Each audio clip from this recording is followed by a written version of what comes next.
Cette sculpture qui est donc derrière moi, puisque nous venons de l'installer, est une réponse sculpturale à une demande que m'avait faite l'établissement public d'aménagement du plateau de Saclay pour accompagner sur le plan artistique l'ensemble des écoles d'ingénieurs plutôt scientifiques et même toutes scientifiques qui s'installent petit à petit sur ce plateau, sur cet incroyable plateau, que ce soit Supélec bien sûr, Centrale, ENST qui est juste derrière nous et d'autres.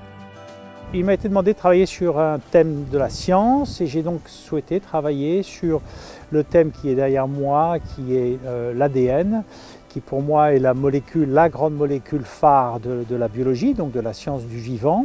Cette molécule semble jaillir du globe terrestre qui est juste en dessous.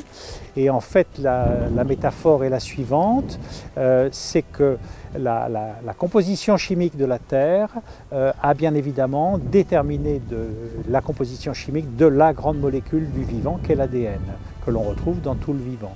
D'où le thème de la sculpture qui s'appelle ADN, unité du vivant, puisque cet ADN, on va le retrouver dans tout ce qui est vivant. Alors il s'agit d'une sculpture qui est une pièce unique que j'ai faite pour cette installation ici. Elle est faite en bronze, elle a été coulée par une fonderie dans l'est de la France, la fonderie de Royaume, et elle est donc de 4 mètres de haut, en plus de son socle en béton. Un socle en béton que j'ai souhaité voir ressembler à celui de l'ENS qui est juste à côté, pour créer une sorte d'unité visuelle. Dernier petit clin d'œil peut-être à cette sculpture, tout en haut il y a comme une sorte, quand on regarde de côté, il y a une sorte de sphère en vide qui rappelle ou qui évoque la Lune. Pour pouvoir observer la Lune, il faut l'ADN du cerveau des humains qui permet de comprendre ce que sont les astres.